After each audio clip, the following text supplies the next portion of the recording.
Eric. Thanks for joining us on stage today. And of course, thank you, Barry, and the DPAA for having us. Raise your hand if you have children.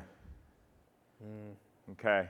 If you have children, you owe Eric Ash a debt of gratitude because as Chief Marketing Officer of the Truth Initiative, no one has done more to create and develop some of the most successful and life-saving education campaigns in history. Today, the Truth brand is ubiquitous in pop culture, and it was named by Ad Age as one of the top 21st century ad campaigns. It's amazing every day to get to work with you and your team to do such incredible life-saving work. I was thinking about Lucy and Michael. They don't have kids yet. They're gonna have some soon. What I want to do today is I want to talk a little bit about what we're doing today, what you're doing today around smoking and around some of the other things that I know we're going to want to talk about, vaping and other areas that I know are top of mind to many of us. But if we could start with smoking. So like, by the numbers, where was teen smoking when you arrived at Truth? Where are we today? It's a good question. When we launched in 2000. So those of you who were born pre-2000, I realize we may have some youngsters in the audience. You may recall in the late 90s when the state AGs collectively sued the tobacco industry. And that was the largest settlement that occurred in history, in US history. And a big chunk of that money went to the states. And so the states were getting money because they were basically caring for all these people that were lied to and came down with cancer and didn't know any better, and the tobacco industry basically perpetrated this massive fraud. Right. And then some of that money went aside for an organization like ourselves, an independent organization. Our sole purpose is to educate people so the same thing doesn't happen again. And so if you were to look at, if I had a chart to show you what cigarette smoking looked like in the late 90s, early 2000, it was up around 23 to 25% for high school kids, wow. But it was going down steadily. So when we came in 2000 and launched, it was around 23%. Wow. And so the reason why that's important is there was this general information and knowledge that smoking was bad. And if you were to poll people back in 2000, like, is smoking good for you? Over 90% of the people said, no, it's horrible. Right. In fact, if you use it as directly, it will kill you. Right. It's one of those rare products. And so what happened was there was this large cultural sort of unveiling of the truth, no pun intended. There was legislation put in place and tax put in place. So you couldn't, quickly thereafter, you couldn't smoke in bars and restaurants. Right. Cigarettes were being taxed. An education campaign on top of that drove those smoking rates down dramatically. So from 23% from when you began, where are we now with youth and teen smoking? So 23% in 2000. You go to 2014, it was at 9%. Yeah. And then at that point in time, we really made a dramatic change. We realized if you're familiar with the brand, we launched in 2000, it was very much a Gen X tone. Mm-hmm. Like there was, as an Xer, not joiners. One data point, when I graduated college, undergrad, probably less than 5% of my coursework was done in a collaborative setting where you did group work.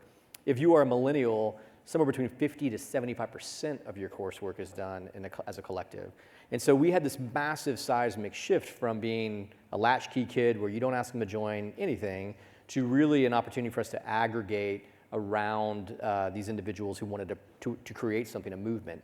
So we went from, the tone of the brand shifted, but we went from 23% to 9% in 2014, and we thought, oh my gosh, maybe in the next 10 years we can get below 5%. Right. Fast forward to today, it's at 4.6%. A massive, massive driving down of the smoking rate. We can't take all the credit for that, but we certainly had a big hand in helping drive that number down.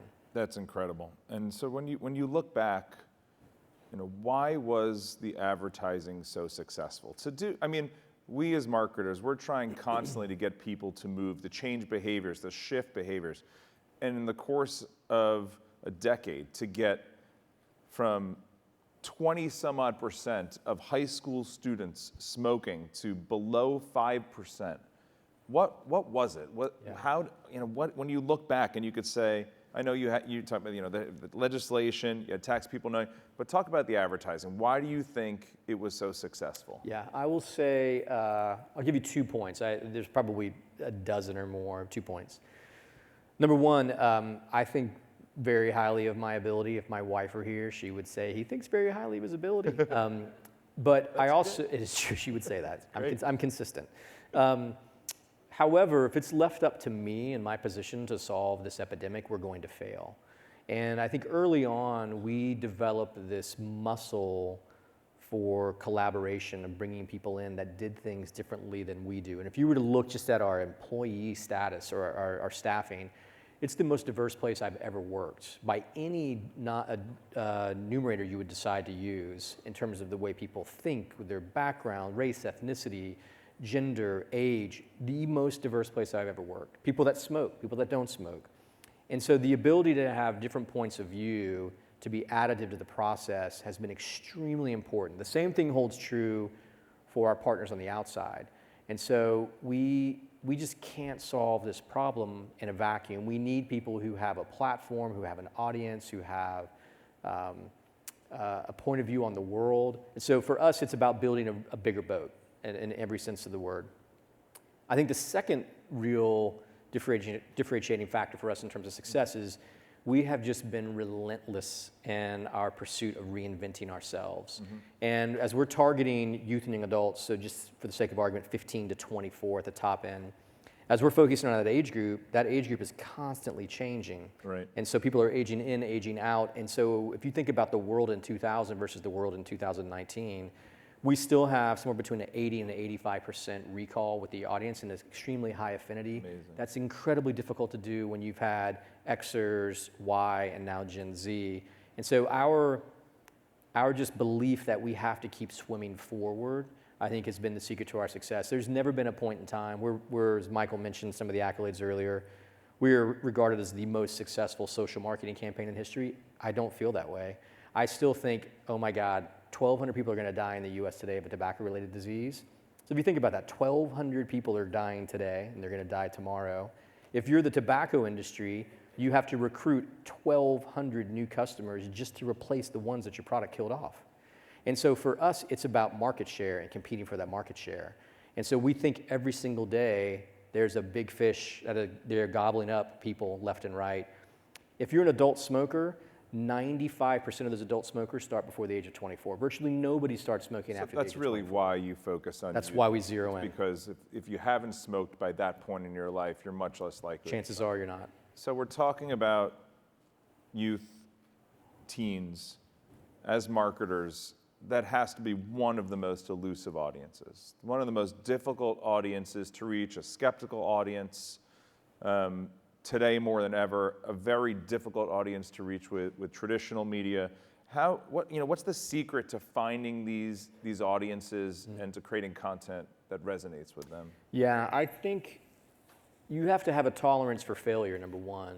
I think we're not focusing on that today, but I think some of the most helpful lessons learned are the things that people try and didn't work.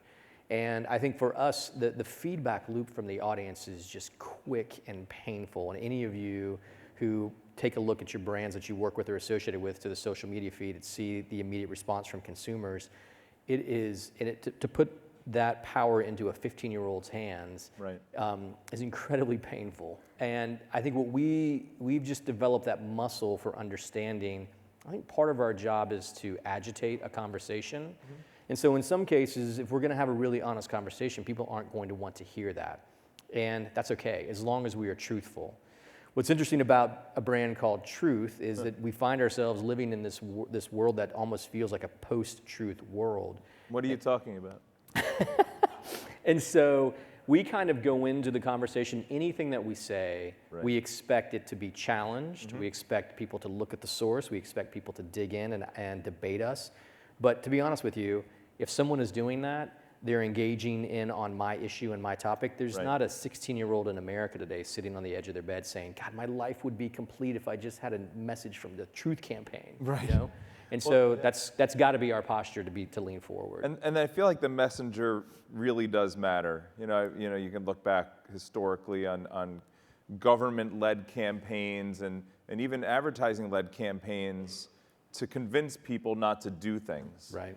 Just say no, this is your brain on drugs. And, coming from government, mm-hmm, or a parental authority, But you've been very successful in flipping that a little bit and creating partnerships with media companies to Yes. create much more authentic content. Can you talk a little bit about how partnerships in content have played Yeah. together?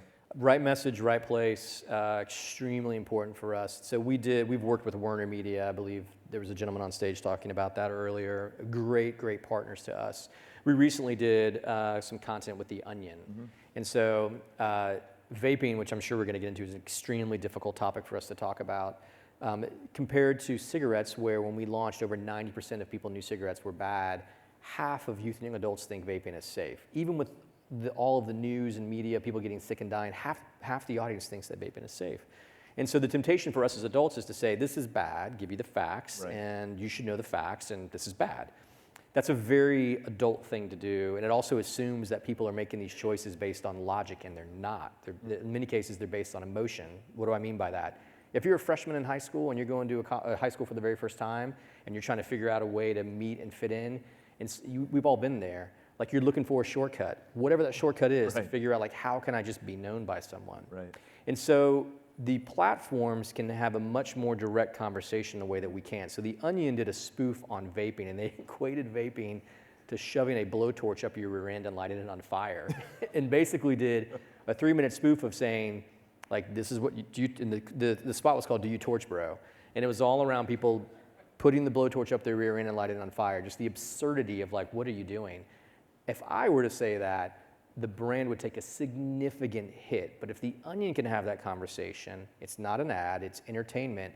It's also reshaping the cultural narrative. We're just trying to pump the brakes a little bit on the blind acceptance that this is safe, or that it's fun, or that it's acceptable. Right. And so we look to do that at scale through lots of our media partners, because they can have a conversation that I can't have. Right. I want to I talk. just blow your mind with the blowtorch up the rear end? Is that what happened? Yeah, I saw mean, it. I Look it up, it's awesome. yeah, Google it. I have a picture here. I don't know if this is going to show up because this, it's like, can everyone see this picture? I don't know. Do you see this? Can you see it? That's Eric with Melania Trump. This is last week, and I want to talk a little bit about what's going on here and shift gears in vaping.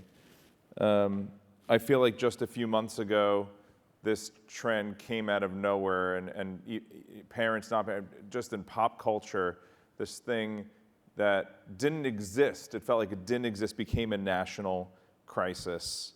First, before we get into the policy, what's your perspective on what's happening with vaping, Yeah. and what can Truth do? What are we doing to address it? Yeah, we have an epidemic on our hands, and we didn't see it coming. Is anybody from Juul in the audience by chance? I'd just like to take a poll. Sometimes they show up when I'm speaking at places, as you would imagine. If you were to look at Juul, just the e-cigarette category 4 years ago, teens and young adults, somewhere around 3 to 4% were using it. We thought, that's not a big deal. It's a passing fad. No one's doing it. It was kind of looked like they were all packaged like cigarettes. Mm-hmm. It jumped up to 6 or 7%. Then it went to 10%.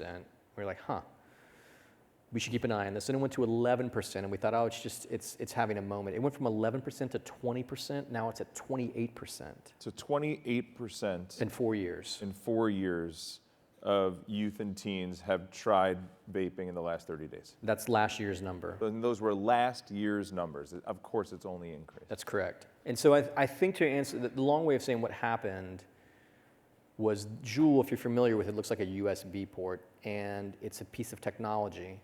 And it was not a direct, they were extremely smart in terms of how they packaged it. It's an unbelievable product. It delivers an extremely high dose of nicotine. It's super efficient. 1 Juul pod equals a pack of cigarettes. There's zero waste. It's not like when you're holding a cigarette and it burns down. You're only getting nicotine as you're taking it in.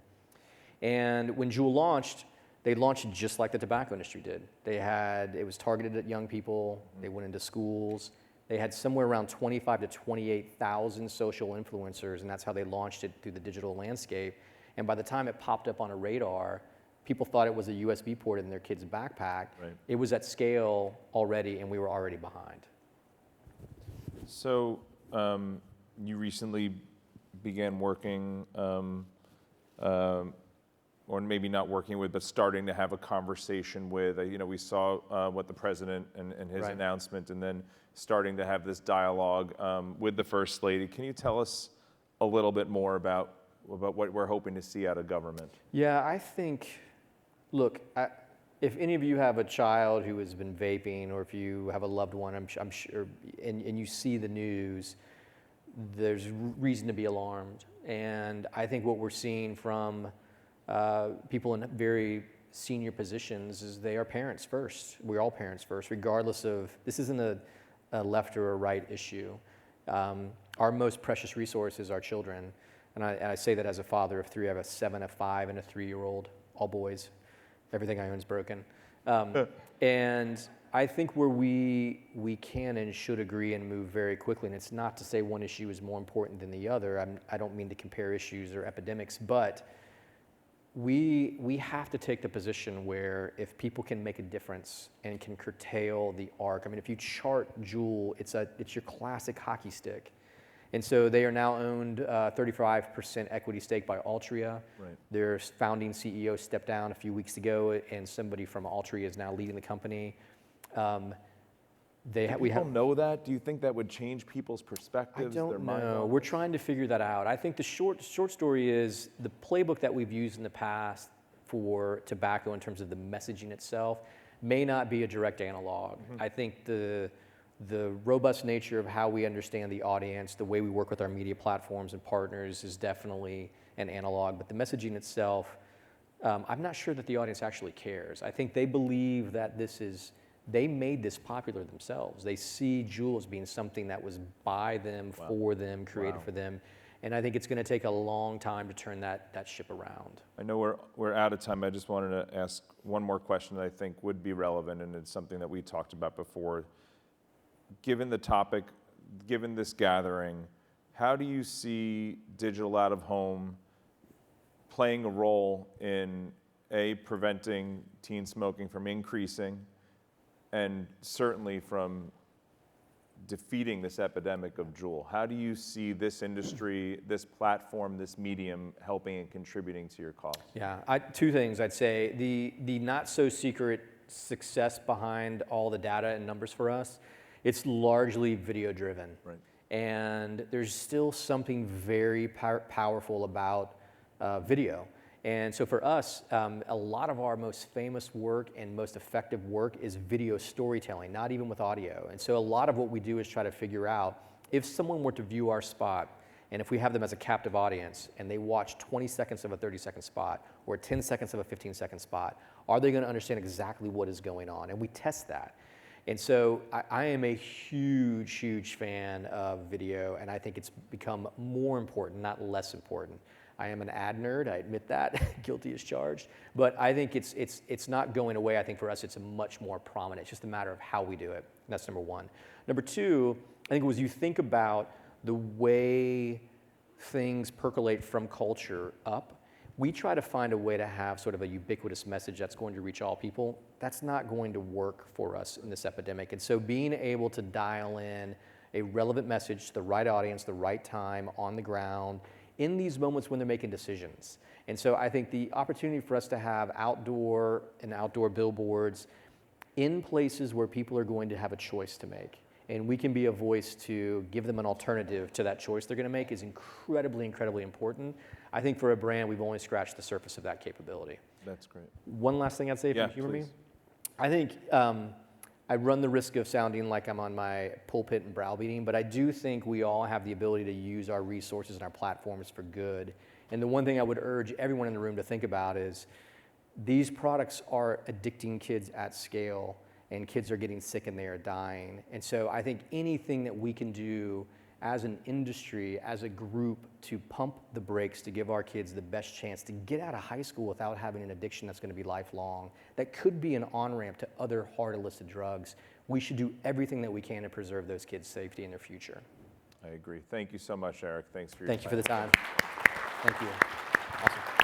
That was great, guys. Thank you both so much.